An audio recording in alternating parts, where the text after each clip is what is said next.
नमस्कार दोस्तों, जय श्री श्याम। तो आज का वीडियो शुरू करते हैं अपन करंट अफेयर्स से। तो मैं आपके लिए लेकर आई हूँ अप्रैल का करंट अफेयर्स। तो इसके जितनी भी है वो महत्वपूर्ण खबरें हैं, राष्ट्रीय अंतर्राष्ट्रीय जितनी भी अपनी खेल की है, चाहे कोई भी खबरें हैं, वो संपूर्ण उनका है वो विश्लेषण मैं आपके सामने प्रस्तुत करने जा रही हूँ। तो स्वागत है आपका राजस्थान जॉब अलर्ट 90 चैनल पे। तो चलिए आज का समय ना गंवाते हुए अपन स्टार्ट करते हैं अप्रैल की 2026 की करंट अफेयर रिकैप। तो चलिए आगे की स्लाइड लेते हैं। और तो राष्ट्रीय समाचार और मील के पत्थर, भारत के प्रशासनिक और विकासात्मक क्षेत्रों में हुई प्रगति। तो प्रमुख राष्ट्रीय घटनाक्रम, तो इसमें क्या रहेगा दोस्तों, अभी के जो 2026 की जो जनगणना थी वो 1 अप्रैल से भारत की पहली डिजिटल जनगणना शुरू हुई है। इसके शुभंकर है प्रगति और विकास है। तो इसका जो शुभंकर क्या है दोस्तों, प्रगति और विकास है। डिजिटल जनगणना 2021 जो कि कब स्टार्ट हुई है, 1 अप्रैल से स्टार्ट हुई है, जो कि पहली डिजिटल जनगणना है। और इसकी जो शुभंकर है वो है प्रगति और विकास है। इसमें है 16 क्षेत्रीय भाषाओं में सेल्फ इन्यूमरेशन की सुविधा है। और उसके बाद में है लद्दाख में नए 5 जिले, लद्दाख में 5 नए ज़िलों की गठन को मंजूरी मिले। वो 5 नए हैं, वो ज़िले कौन कौन से हैं दोस्तों, तो चलिए जानते हैं।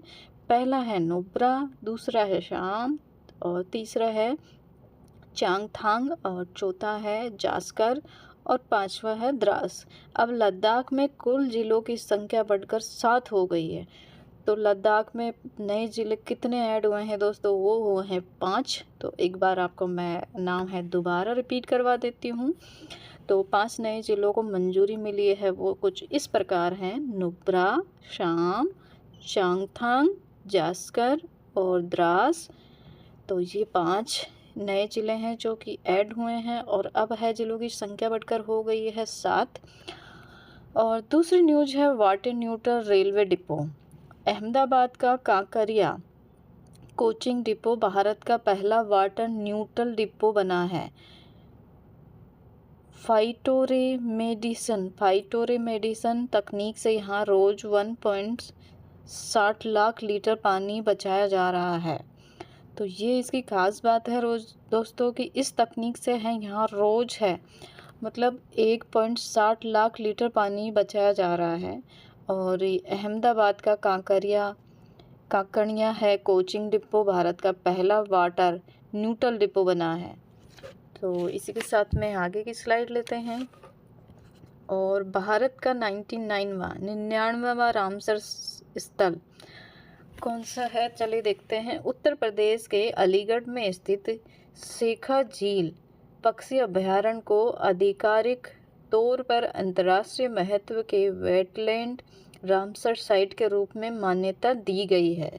किसको दी गई है दोस्तों, तो उत्तर प्रदेश के अलीगढ़ में स्थित शेख झील पक्षी अभयारण्य को आधिकारिक तौर पर अंतर्राष्ट्रीय महत्व के वेटलैंड के रूप में मान्यता दी गई है। तो क्या नाम याद रहेगा आपको, इसका नाम याद रखना है शेखा झील पक्षी अभयारण्य। क्या नाम है इसका, शेखा झील पक्षी अभयारण्य नाम है इसका। और इसके साथ ही उत्तर प्रदेश में रामसर साइट की कुल संख्या 12 हो गई है, जो कि भारत के पर्यावरण संरक्षण प्रयासों को और मजबूत बनाती है। तो उत्तर प्रदेश में रामसर साइट की संख्या है वो दोस्तों कुल कितनी हो गई है, वो हो गई है 12, जो कि भारत के पर्यावरण संरक्षण प्रयासों को और मजबूत बनाती है। तो आप देख सकते हो ये पक्षी अभयारण्य की यहाँ मैंने फ़ोटो ली है, तो आप देख सकते हो यहाँ पे मतलब पानी है, और यहाँ पे है वो बर्ड्स है, काफ़ी सारे हैं।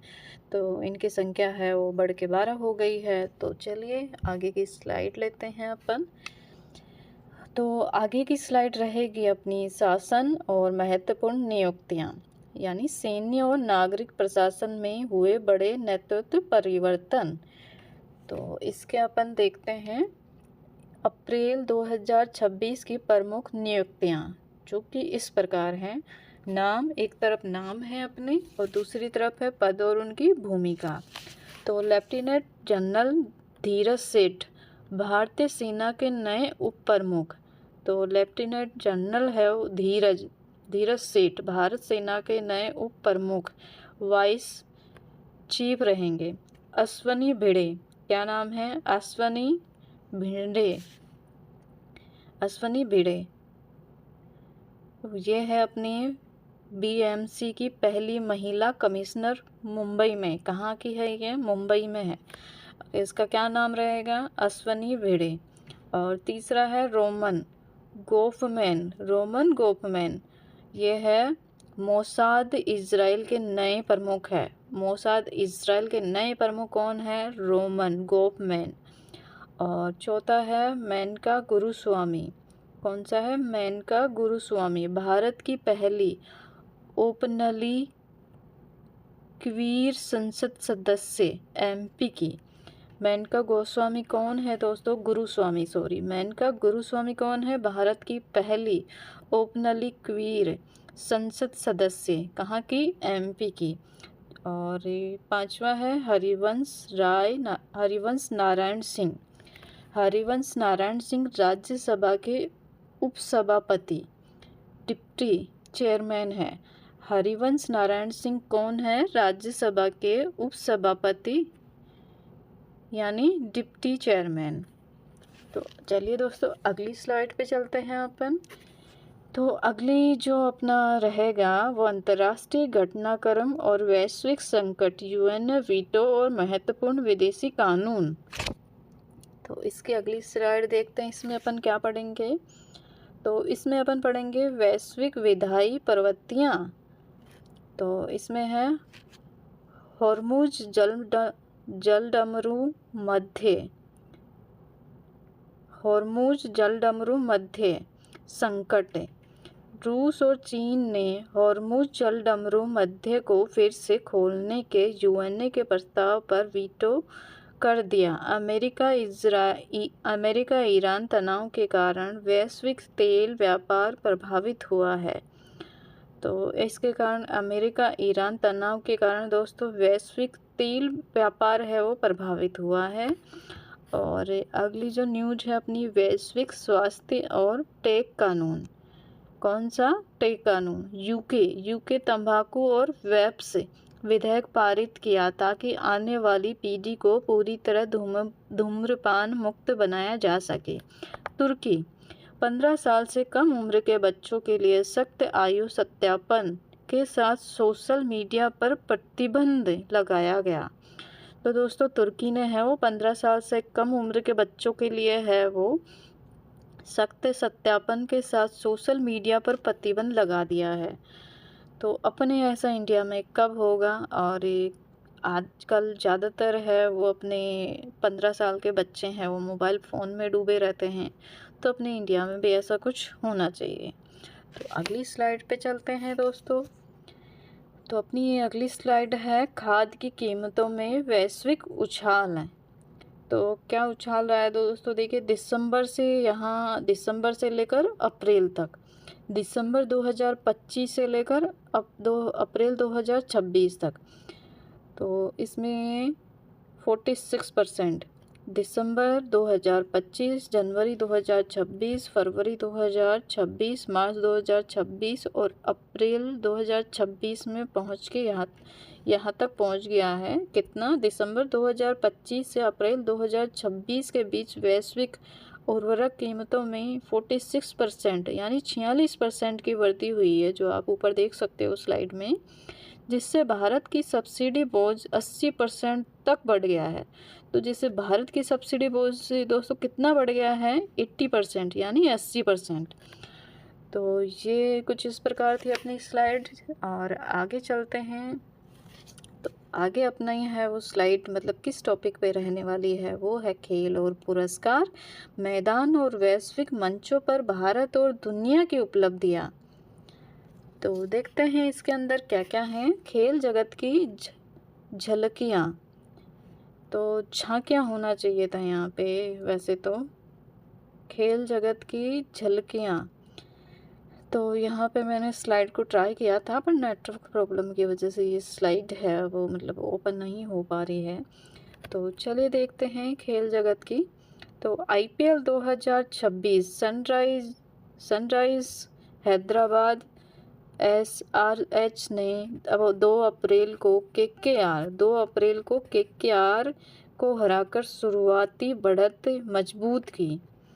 और नेक्स्ट है मियामी ओपन एरिना सबालेंका ने महिला एकल वुमेन्स सिंगल्स का खिताब जीता, मतलब महिला एकल का खिताब जीता। किसने? मियामी ओपन एरिना सबालेंका ने महिला एकल का खिताब जीता। खेलो इंडिया जनजातीय खेल, कर्नाटक चैंपियन बना। खेलो इंडिया जनजातीय खेल में कर्नाटक चैंपियन बना, जबकि ओडिशा दूसरे स्थान पर रहा। खेलो इंडिया में दोस्तों पहला जो है वो चैंपियन तो कर्नाटक बना, और अपना है जो दूसरे स्थान पर रहा Odisha. World airport awards sky tracks द्वारा ICGI दिल्ली एयरपोर्ट को दुनिया में 28वां स्थान मिला है।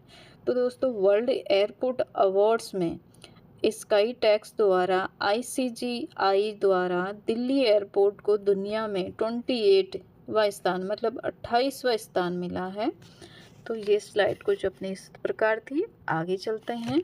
तो आगे जिसके ऊपर स्लाइड होने वाली है वो है महत्वपूर्ण दिवस यानी डेज।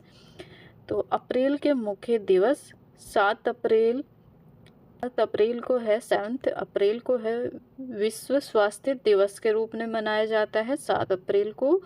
और 14 अप्रैल को है अपने बाबा साहब डॉक्टर भीमराव अंबेडकर जयंती आती है। और कब आती है? 14 अप्रैल को। और 22 अप्रैल को पृथ्वी दिवस है, अर्थ डे। और 24 अप्रैल को है पंचायती राज दिवस मनाया जाता है।